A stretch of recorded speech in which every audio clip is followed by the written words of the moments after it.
¿Cuál es el proyecto cultural del Frente? Es ver a la cultura como pivote para el desarrollo. Salgamos del tercer mundo con nuestra cultura del primer mundo. ¿Qué haces tú que no han hecho los otros gestores de cultura del país?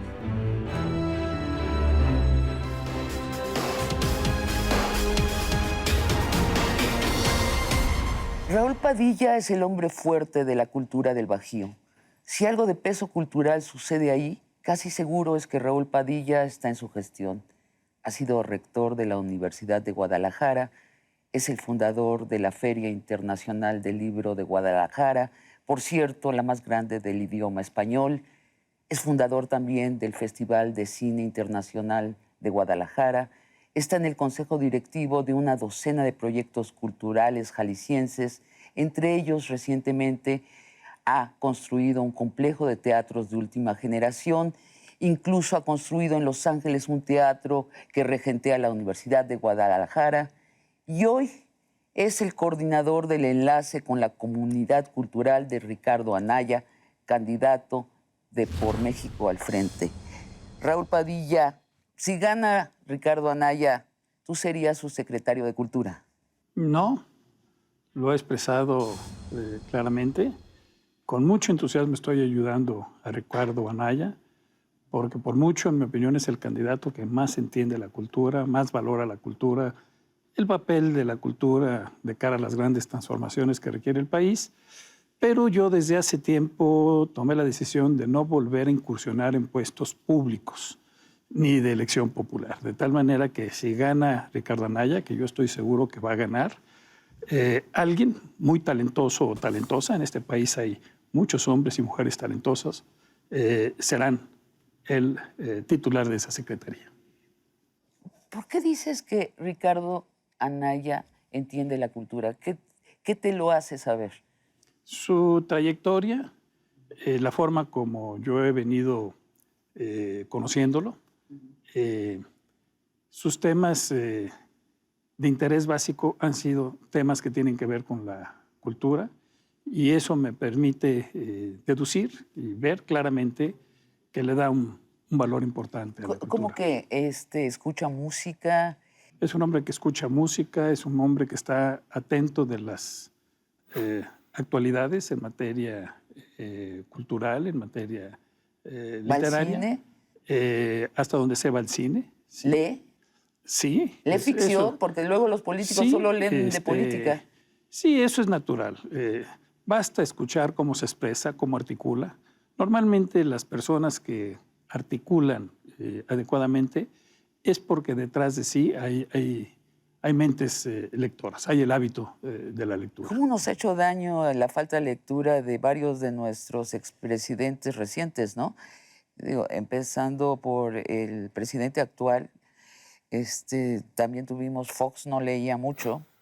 Se notaba en la falta de amplitud del lenguaje, y es con el lenguaje que imaginamos, no es con otra cosa. Del tamaño de nuestro lenguaje es el tamaño de nuestra imaginación. Es totalmente correcto. Sí tenemos que lamentar que entre los últimos presidentes ha habido pocos que realmente han tenido a la lectura como un hábito o como una prioridad. Si la memoria no me abandona, pues desde López Portillo. No soy simpatizante de su gestión, pero que era un hombre culto, lo era. Raúl, a tu entender, ¿qué se ha hecho mal los últimos 18 años en cultura? Es más lo que no se ha hecho en materia de cultura que lo que se ha hecho, que lo que se ha hecho mal. Somos un país, Sabina, con una gran fuerza cultural, con una gran historia cultural, con una gran tradición cultural. Somos un país de creadores, creo que en general la región latinoamericana, pero particularmente México. Y yo creo que lo que nuestros gobiernos en los últimos lustros han hecho en materia de cultura se queda muy reducido, muy pequeño, en razón de este enorme y gran legado que traemos a cuestas. Empecemos por el tema de lo que el Estado invierte en materia de cultura. Es realmente lamentable, casi simbólico. Solo el 0.3 del presupuesto de la Federación se destina como inversión a cultura. ¿Cuánto invierte Alemania? No, pues Alemania debe de invertir no menos del 2% de su presupuesto. Ahora, el indicador más importante en realidad no es el que invierten los estados o los gobiernos. Es importante, es referente. El indicador más importante es lo que las naciones en sí destinan o invierten en cultura. Tiene que ver con lo que invierten los gobiernos en sus diversos niveles, federales, estatales o provinciales y municipales, pero tiene que ver también con lo que la sociedad, el sector privado y los sectores sociales invierten en cultura. En ese sentido, nuestra situación es todavía más lamentable o contrasta más con nuestra fuerza. Y fíjate que somos producto de una revolución que condujo a una revolución cultural. Vasconcelos dijo, a la revolución de las balas viene la revolución del abecedario, y en efecto sucedió esa revolución en México. Nuestra identidad fue formada desde el Estado con un proyecto cultural. Es más, seguimos girando cheques sobre los mismos nombres de aquella revolución cultural. Seguimos hablando de lo mismo. Es correcto. Y ese es un ejemplo de cómo después de la revolución, no obstante las carencias del país, el cúmulo de muertos que hubo durante esa gesta y las enormes deficiencias de infraestructura, de necesidad de reconstruir el país, no ha faltado estudiosos que han hecho una estimación. Esa gesta de Vasconcelos, nada más la que tiene que ver con el esfuerzo que hizo por alfabetizar este país, si lo sacamos a pesos constantes, estaríamos hablando de casi el 2% del Producto Interno Bruto de esa época que se destinó a esta cruzada. Lo más importante fueron los libros, por supuesto, pero no solo los libros.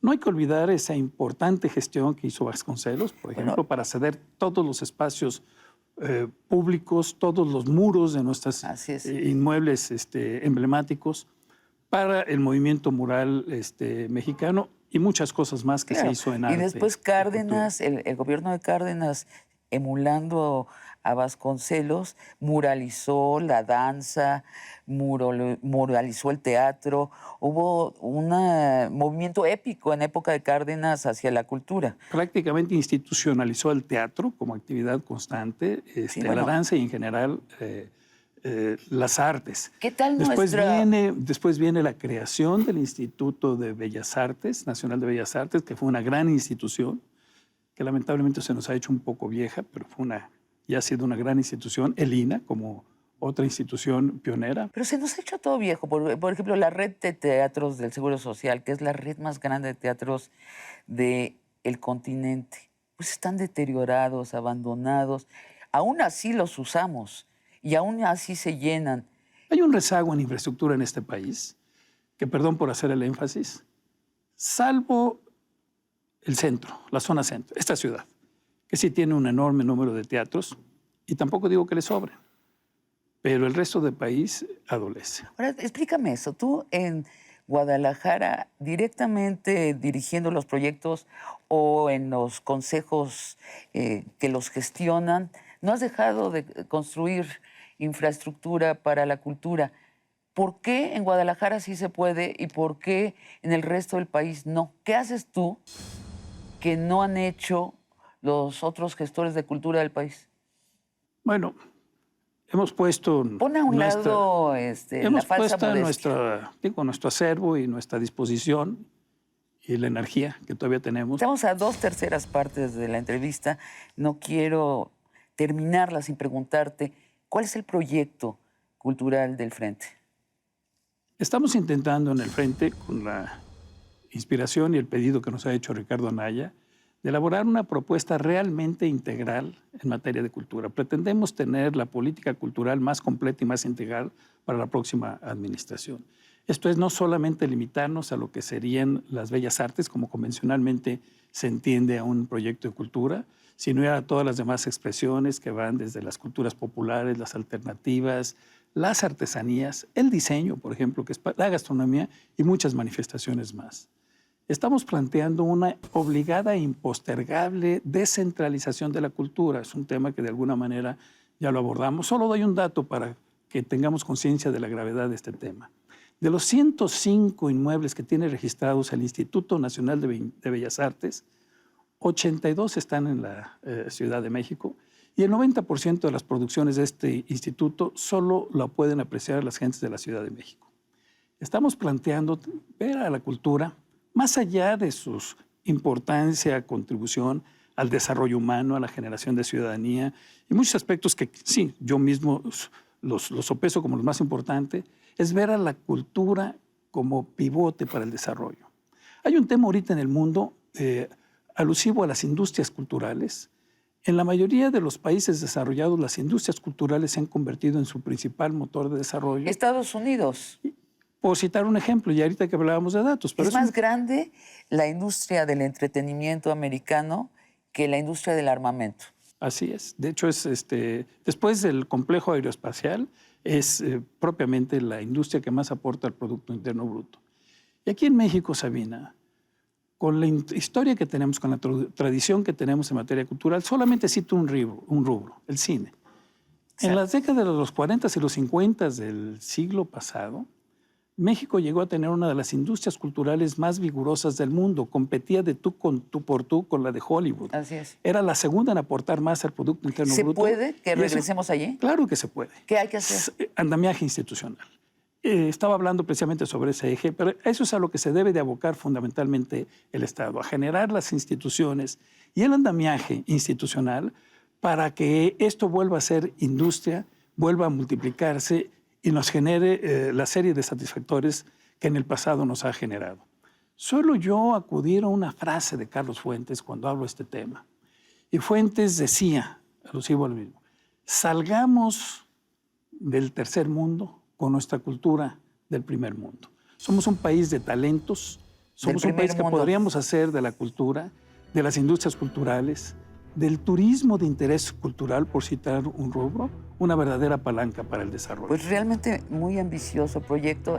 Gracias, Raúl. Qué corto es el tiempo, sobre todo cuando uno platica con alguien como tú. Buenas noches. Gracias, al contrario, por esta oportunidad.